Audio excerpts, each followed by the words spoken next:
Assalamualaikum warahmatullahi wabarakatuh. Selamat berjumpa kembali dengan saya pada mata kuliah biofarmasetik. Hari ini kita akan melanjutkan diskusi kita kemarin, yakni terkait dengan Biopharmaceutical Drug Disposition System atau BDDS. Jadi kemarin kita sudah berdiskusi tentang BCS, Biopharmaceutical Classification System, bahwa di dalam biofarmasetik itu dibagi menjadi 4 kelas, di mana ada kelas 1, 2, 3, dan 4. Masing-masing kelas tersebut memiliki perbedaan dari point of view solubility and permeability. Pada sesi kali ini kita akan lebih mengulas lebih dalam, yakni BDDS, Biopharmaceutical Drug Disposition System, yang mana BCS tadi itu awalnya dipurpose sama si amidon. Ini ada penerusnya si amidon, itu si Bennett and Wu tahun 2005 itu mengusulkan atau mempurpose suatu konsep yang mana klasifikasi dari suatu obat itu didasarkan atas disposisinya. Disposisi ini adalah perpindahan obat dari satu tempat ke tempat yang lain, sehingga nanti memungkinkan adanya perubahan bioavailability terkait dengan disposisi obat tersebut. Pada Biopharmaceutical Drug Disposition System ini nanti kita akan membahas klasifikasi biopharmaceutical properties dari suatu obat dari aspek disposisinya tentunya. Dari nama sudah terlihat bahwa klasifikasi biofarmasetik berbasis atas disposisi. Disposisi itu adalah perpindahan obat dari proses obat itu diserap, baik dari proses metabolisme ataupun proses ekskresinya. Jadi nanti di pot obat, kemudian obat itu kemana di dalam tubuh, itu kita sebut dengan disposisi. Di BCS sendiri itu membahas terkait dengan klasifikasi dari suatu obat berbasis atas solubility dan permeability. Sedangkan pada BDDS ini nanti akan terkait dengan disposisi dari obat tersebut. Kenapa konsep BDDS ini muncul? Karena pada BCS itu menekankan terkait dengan prediksi profil farmakokinetik berdasarkan biowaiver dari karakteristik solubility and permeability. Sedangkan ada beberapa aspek yang mana tidak bisa dijelaskan dengan teknik permeability di dalam melihat obat yang terabsorpsi. Contoh, pada kasus-kasus tertentu ada absorpsi obat yang dipengaruhi oleh transporter, kemudian efflux membran, kemudian interaksi ketika proses metabolisme, ataupun interaksi pada proses absorpsi. Jadi beberapa karakteristik tersebut itu menyebabkan adanya pelengkap dari BCS ini, sehingga dipurpose suatu metode klasifikasi biofarmasetik berbasis atas disposisi obat, atau kita sebut dengan Biopharmaceutical Drug Disposition System. Jadi pada BDDCS ini, klasifikasi ini ditujukan untuk memprediksi disposisi dari suatu obat di dalam tubuh, interaksi antar obat di dalam intestin ataupun pada proses metabolisme. Sedangkan untuk BCS itu ditujukan untuk memfasilitasi biowaiver pada uji ekuivalensi secara in vivo. Sehingga ketika kita bisa memprediksi obat itu terlarut dan obat itu diserap sempurna, maka bisa kita usulkan bahwa obat tersebut bisa digunakan sebagai biowaiver. Akan tetapi, biowaiver ini didasarkan atas absorpsi pada intestin atau permeability, yang mana banyak sekali beberapa kasus itu dilaporkan tidak ada korelasi antara permeability dengan laju dari proses absorpsinya. Jadi bisa diserap dengan secara cepat ataupun bisa diserap secara lambat kalau kita ukur dari permeability-nya. Sedangkan pada BDDS ini nanti akan lebih membahas prediksi itu didasarkan atas intestinal permeability rate. Jadi laju permeabilitas pada intestinal. Yang mana pada konsepnya, secara konsep itu ada hubungan antara intestinal permeability dengan extent of metabolism. Yang didasarkan atas apa? Obat dengan permeabilitas yang tinggi pasti itu akan diserap kembali dan pada kondisi yang tidak berubah, sehingga dia dieskresikan di dalam tubuh itu melalui jalur eliminasi dengan proses metabolisme.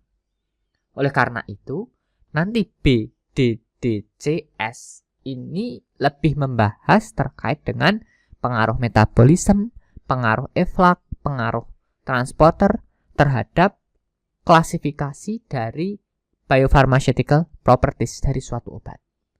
Jadi pada dasarnya BDDCS ini diusulkan itu bisa kita aplikasikan untuk beberapa hal tentunya. Yang pertama, kita bisa memprediksi antara interaksi satu obat dengan obat yang lain. Kemudian kita bisa memprediksi antara interaksi obat tersebut dengan transporter ataupun dengan enzim. Kemudian kita juga bisa memprediksi disposisi obat di dalam otak atau brain delivery. Tentunya ketika kita pahami BDDCS ini, nanti BDDCS ini sebagai acuan dasar di dalam proses pengembangan obat sebagai pelengkap BCS di dalam dasar pengembangan obat. Karena memang BCS ini menjadi kunci utama ketika kita akan mengembangkan suatu obat. Tetapi ketika kita ingin mempelajari lebih terkait dengan disposisi dari suatu obat, BDDCS ini kita gunakan sebagai pelengkap BCS untuk memahami bioavailability dari suatu produk di dalam tubuh. Jadi intinya, baik BCS dan BDDCS ini dikembangkan itu untuk pelengkap, dalam artian klasifikasi ini digunakan untuk memudahkan di dalam proses pengembangan obat. Ada beberapa problem terkait dengan BCS di dalam mengklasifikasikan biopharmaceutical properties dari suatu obat menjadi 4 kelas yang awalnya didasarkan atas permeability dan solubilitas. Jadi kelas 1 diklasifikasikan sebagai high solubility, high permeability, kelas 2 itu high permeability dan low solubility, kelas 3 itu high solubility, low permeability, dan kelas 4 itu low solubility and permeability. Itu klasifikasi berdasarkan BCS. Akan tetapi ketika kita lihat disposisi dari suatu obat, tentunya obat itu ketika kita lihat tidak hanya diserap saja, tetapi ada perpindahan obat di situ yang kita sebut dengan proses disposisi. Salah satunya ini pada permasalahan BCS itu tidak bisa mengungkapkan rute eliminasi dari suatu obat atau rute disposisinya tentunya. Biasanya obat-obat yang memiliki karakteristik high permeability itu akan lebih mudah di metabolisme. Jadi karena sifatnya itu high permeability, tentunya obat-obat ini dieliminasi melalui jalur metabolisme. Jadi ketika obat-obat memiliki permeabilitas yang tinggi dengan lipofilitas yang tinggi, maka obat-obat ini menjadi substratnya enzim pemetabolisme sehingga eliminasinya melalui jalur metabolisme. Kemudian untuk obat-obat dengan karakteristik low permeability, biasanya obat ini akan dieliminasi melalui jalur urin ataupun melalui jalur bilirubin, yang mana obatnya ini tidak berubah atau dalam bentuk utuh. Itu biasanya untuk obat-obat dengan karakteristik low permeability. Jadi pada bagian eliminasi ini nanti menggambarkan karakteristik obat tersebut di metabolisme. Jadi perbedaan karakteristik metabolisme ini tentunya akan mempengaruhi perbedaan bioavailabilitas dari suatu obat. Yang mana obat-obat dengan high metabolism effect, tentunya obat ini akan mengalami ekstensif metabolisme yang lebih tinggi dibandingkan obat-obat dengan karakteristik low permeability. Selain itu, biasanya obat-obat dengan karakteristik permeabilitas yang tinggi itu memiliki volume distribusi yang lebih besar dibanding obat-obat dengan karakteristik low permeability.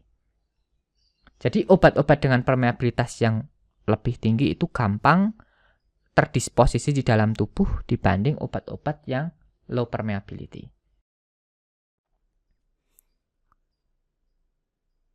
Permasalahan BCS yang selanjutnya yakni tidak bisa mengestimasi pengaruh transporter terhadap bioavailability.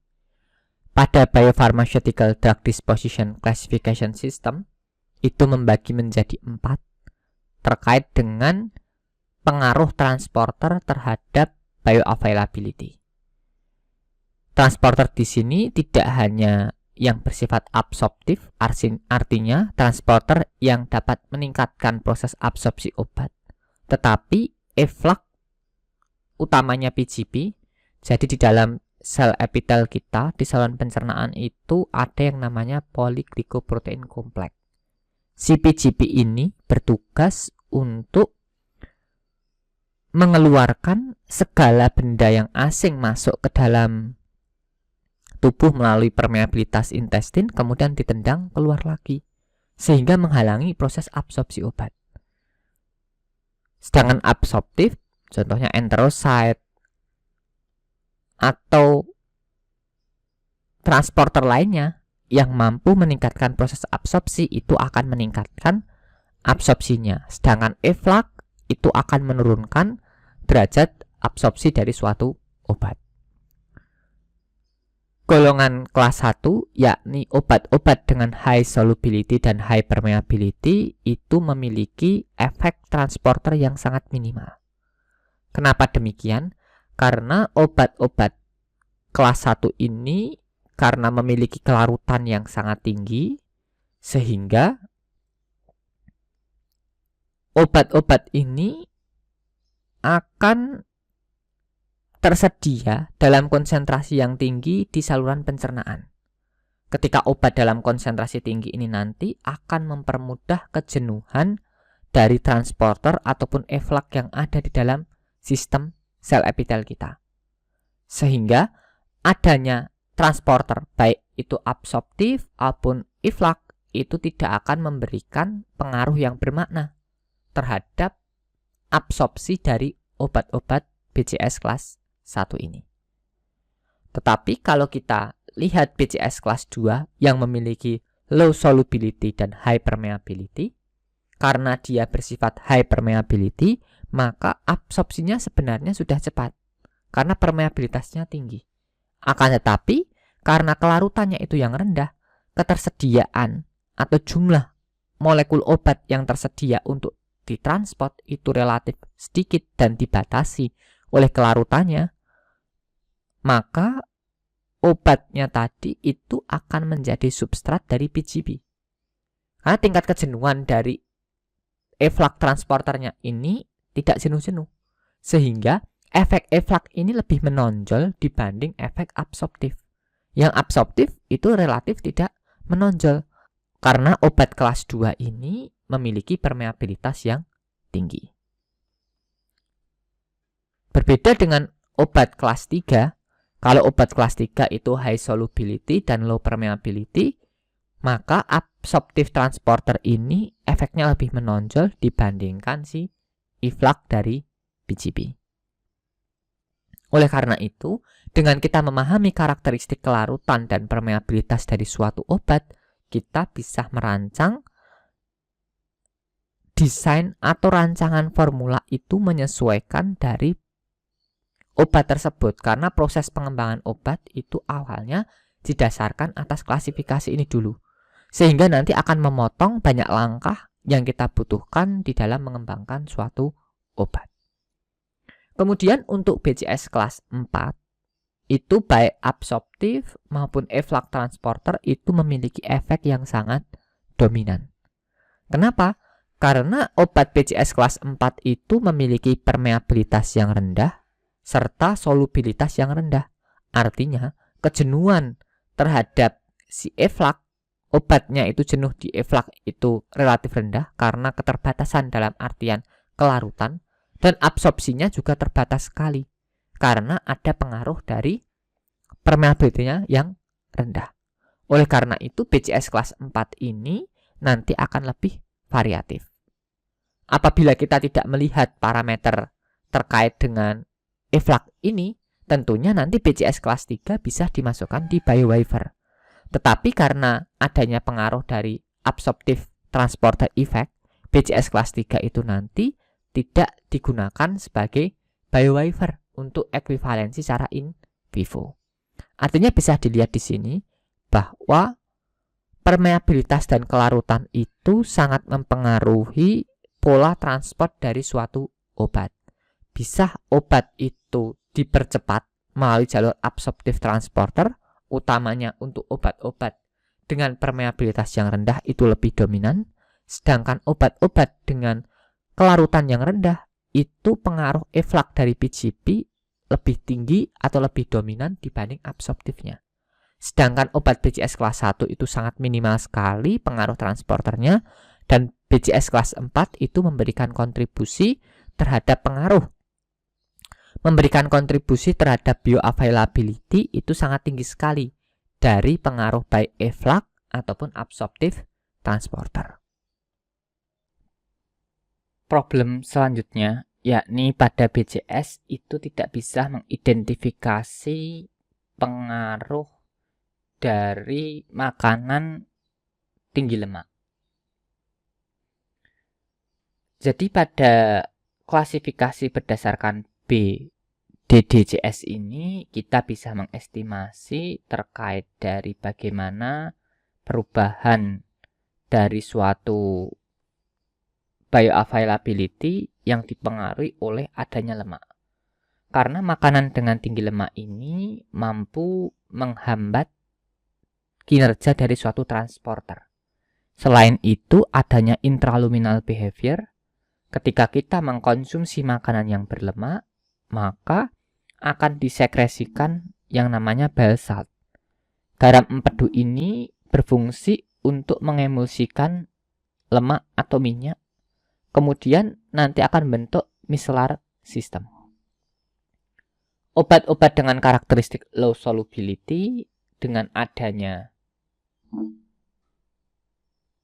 lemak ini karena sekresi bile salt nanti akan meningkat bioavailability-nya. Begitu juga dengan pembentukan micellar. Itu bisa menyebabkan pembentukan struktur delivery yang mana itu hinder terhadap efflux ataupun transporter. Sehingga untuk obat-obat dengan karakteristik high solubility dan high permeability itu dengan adanya makanan berlemak itu tidak ada perubahan dari aspek bioavailability. Tetapi dari aspek Tmax-nya itu akan berubah. Karena adanya lemak di dalam saluran pencernaan kita itu otomatis akan meningkatkan laju pengosongan lambung. Yang mana laju pengosongan lambung ini akan meningkatkan waktu puncak atau waktu yang diperoleh kadar puncak. Sehingga Tmax-nya ini akan meningkat. Itu untuk obat-obat golongan kelas 1. Untuk obat-obat golongan kelas 2, untuk bioavailability-nya itu mengalami peningkatan. Kenapa mengalami peningkatan? Tadi sudah kita diskusikan bahwa ketika kita mengkonsumsi makanan berlemak, maka akan terjadi yang namanya sekresi bile salt atau garam empedu. Garam empedu ini berfungsi sebagai emulsifier atau pengemulsi. Nantinya ada minyak di situ, kemudian ada obat-obat yang larut di dalam lemak atau minyak. Obat dan lemak tadi nantinya akan teremulsifikasi oleh garam empedu. Sehingga yang awalnya itu memiliki karakteristik low solubility dapat meningkat solubilitasnya. Untuk Tmax sendiri itu tidak bisa diprediksi, bisa meningkat, bisa menurun atau tidak berubah. Tergantung dari proses di lambungnya. Kalau di lambung itu laju pengosongan lambungnya meningkat, ya otomatis tambah lama Tmax-nya. Jadi kalau di laju pengosongan lambungnya semakin lama, Tmax-nya juga akan semakin meningkat. Tetapi kalau laju pengosongan lambungnya itu tidak dipengaruhi, maka bisa jadi Tmax-nya malah menurun. Kenapa menurun?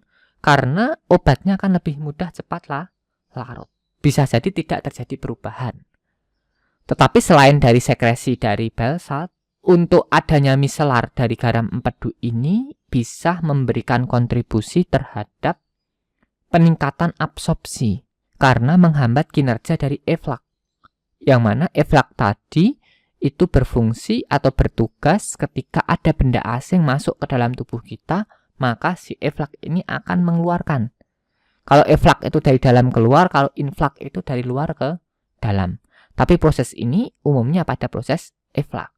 Sehingga obat-obat dengan karakteristik high permeability and low solubility, yang mana hambatan utama pada transporter tadi adalah efek inflak, maka bioavailabilitasnya bisa meningkat secara signifikan. Jadi pada proses konsumsi makanan berlemak ini bisa memberikan kontribusi terhadap bioavailability dari suatu obat. Tentunya obat-obat yang memiliki kelarutan yang rendah. Kemudian untuk obat-obat dengan high solubility dan low permeability itu malah menurunkan bioavailabilitasnya.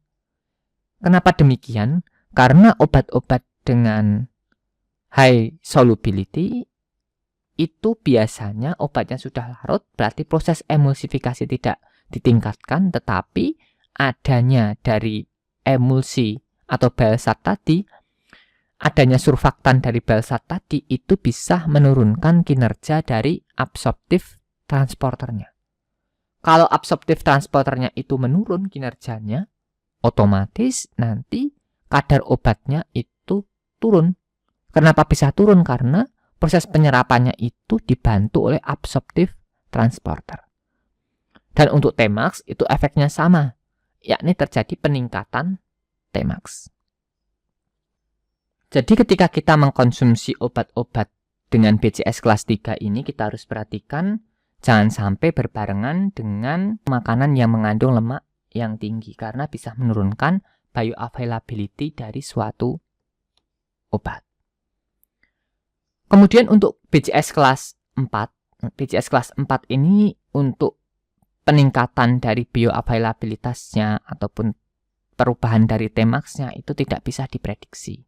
Akan tetapi untuk BCS kelas 4 ini sebenarnya itu lebih ditingkatkan dari segi bioavailability ataupun Tmax-nya.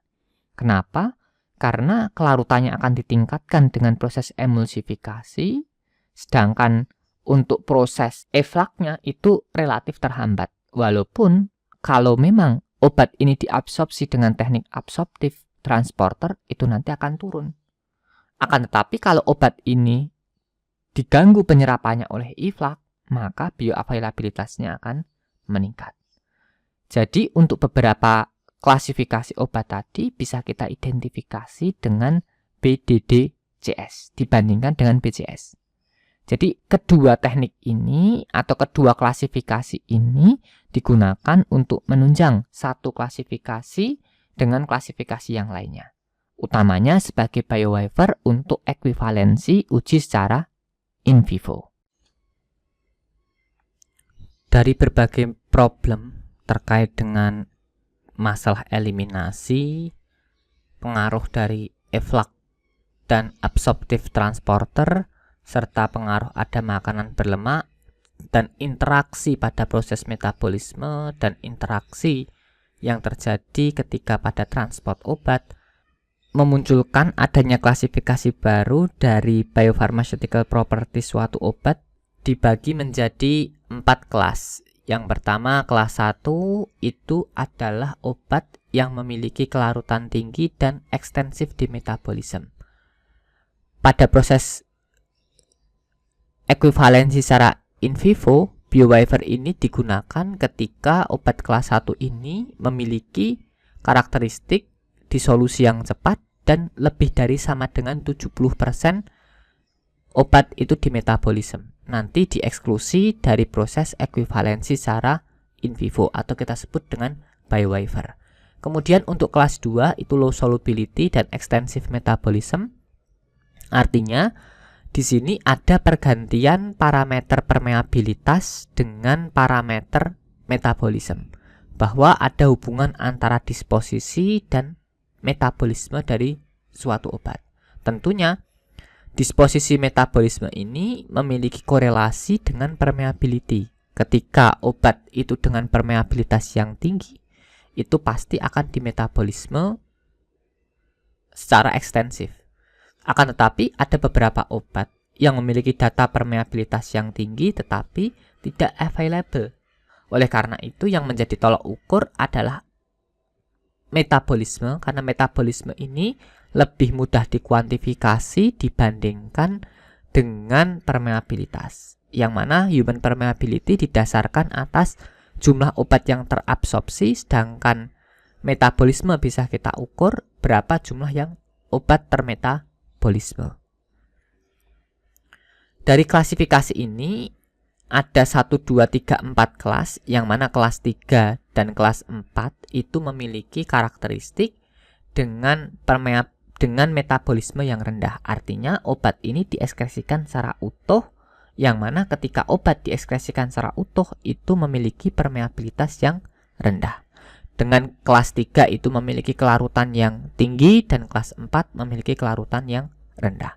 Dengan adanya klasifikasi dari BDDCS ini memudahkan bagi kita untuk memahami disposisi dari suatu obat sebagai pelengkap klasifikasi dari BCS. Demikian diskusi kita pada topik Biopharmaceutical Drug Disposition System ini. Semoga diskusi singkat ini mampu memudahkan dalam memahami adanya purpose dari disposisi obat pada klasifikasi biopharmaceutical properties dari suatu obat. Semoga kita dalam kondisi sehat selalu. Assalamualaikum warahmatullahi wabarakatuh.